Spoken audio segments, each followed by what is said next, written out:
This is interesting. The website also, aside from saying they did approve it, mentions that the European Commission officially received the submissions of the fourth successful European Citizens Initiative by supporting the Stop Glyphosate European Citizens Initiative. Over 1 million citizens from at least 7 member states have called on the EU to propose member states ban a ban on glyphosate, to reform the pesticide approval procedure and set EU-wide mandatory reduction targets for pesticide use.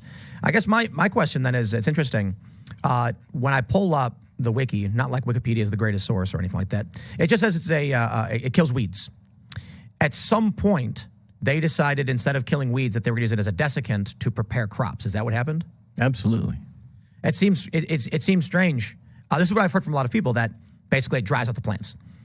So it kills them. Right. It kills them. No, by the way, the ones that are not genetically modified. The entire purpose of genetically modified food was to design vegetables that don't die when you spray this deadly poison on it, and everything else around it dies. So you're getting glyphosate on the GMO crops. The entire purpose of a GMO crop is one that is glyphosate resistant, and then you take the ones that aren't GMO crops and you kill them, which is why when you see a loaf of bread and it says non-GMO, that's not a good thing. People go, oh, it's like organic. No, it's nothing like organic. What it's saying is this was just regular wheat we poured glyphosate all over it before we ground it up and stuck it in this loaf of bread.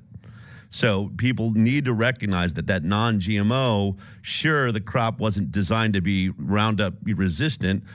They didn't want it to be because they used it the last minute to dry the entire crop out. So you're getting it no matter what you do. But I think to the point also, the farmers are terrified of Robert Kennedy Jr., people wanting to look at glyphosate. It's going to infect their entire industry.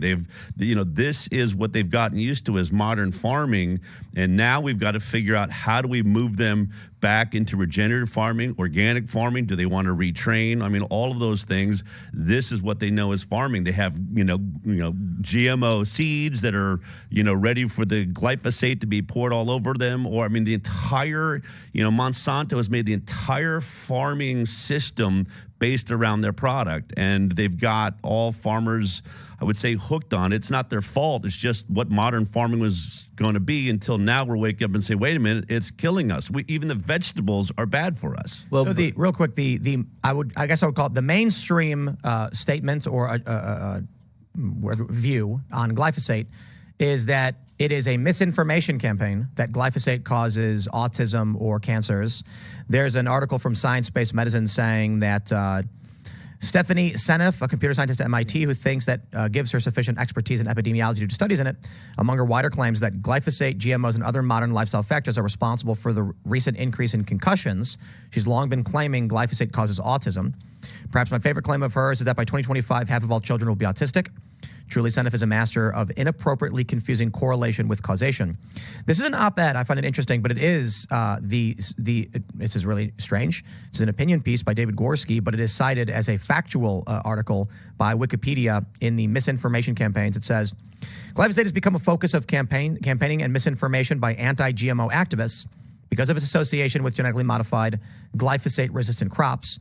U.S. politician R.F. Kennedy Jr. has incorporated glyphosate into his anti-vaccination rhetoric, falsely claiming that both glyphosate and vaccines may be contributing to the American obesity epidemic. I think I was going to say Stephanie Seneff also falsely claimed that it may have a role in autism. I'd like to find a better source than a couple of op-eds, but that's the only thing Wikipedia has Tim, cited. Just I wanted to I want to make sure that people who are listening understand BMJ is not some random conspiracy site, because they actually do have a peer-reviewed publication, Prenatal and Infant Exposure to Ambient Pesticides and Autism Spectrum Disorder in Children, population-based case control study, with the conclusion, findings suggest that an offspring's risk of autism spectrum disorder increases following prenatal exposure to ambient pesticides within 2,000 meters, I'm assuming, of the mother's residence during pregnancy, compared with offspring of women from the same agricultural region without such exposure. Infant exposure could further increase risk for autism spectrum disorder with comorbid intellectual disability. They do include a correction citing that there was an oversight and a potential conflict of interest. I want to make sure everybody understands that. But this is what BMJ has as a published, peer-reviewed journal on the issue. And so I just find interesting, when you pull up glyphosate on Wikipedia, you want to talk about how the media operates, happens to be one of my biggest critiques of my biggest focuses, one of my focuses. Misinformation campaigns in the glyphosate Wikipedia, where it cites an opinion piece. I was surprised to see that it linked to science-based medicine, and it was an opinion piece. I figured I'd click on it and it would give me a peer-reviewed journal, claiming that it's misinformation to make that connection. Meanwhile, an actual peer-reviewed journal on bmj.com states that they did find that there was an increased risk with autism spectrum disorder based on ambient pesticides. Why is Wikipedia allowing its editors to place an opinion, an op-ed, not a scientific journal, as a citation to call it misinformation?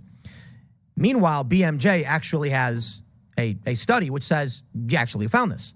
Now, I have no problem saying if it's contentious and there's conflicting scientific studies, then it requires more data. I have no problem saying that. I have no problem saying some have found that it may actually do this. Others have contested it. I think it's a fair thing to do. Why would Wikipedia put an op-ed as a scientific citation? Well, that seems absurd. So, Tim, one of the things about Wikipedia, I've had to dig into this because, of course, I'm slandered and defamed on Wikipedia in every which way, and they still claim that. Yes, I'm sure. Mine's locked. No one can change it. Like, they locked in all the negative stuff on me, and you can't do anything about it. Wikipedia has some quirks, just like a lot of the AIs do. A lot of the AIs and Wikipedia don't actually cite peer-reviewed literature. They have a list of sources that you're allowed to use in building your edits to the Wikipedia page, and most of those are aligned with the Trusted News Initiative. They're basically the big news outlets, and so they don't go into peer-reviewed literature. That's actually disallowed both by many of the AIs for training purposes as well as for Wikipedia. And so you find the situation like, just not to make it about myself, but I had all of these attacks that are recited again and again and again on Wikipedia, but no references to my actual 100-plus peer-reviewed papers. That's not allowed. It's a very strange ecosystem, information ecosystem associated with Wikipedia that's really biased towards supporting and enforcing corporate media. I'd like to just pull up one other, because I actually have many different studies. This is, I hope everybody's, look, let me just give you the quick overview one more time before I show all of these different studies, which maybe they're wrong. I have no idea. I'm not a scientist, right? At the very least, if there is a debate over the issue, and there are claims by people in science-based mag or whatever that website is, claiming it's misinformation, it should be, here is a scientific study that found no correlation or inconclusive data, and here's a study that challenges, here's a study that supports. The issue is widely debated, with some saying yes, some saying no. I'm fine with that, if that was the case. But when they lead with, it's misinformation because this guy called the woman stupid and said so, and then I just Googled it, and I have a list of various peer-reviewed studies showing a link between either glyphosate, autism spectrum disorders, autism-related disorders, or pesticide in general. This one from, and I think this is the stupidest name for a journal, but they went with it, PNAS.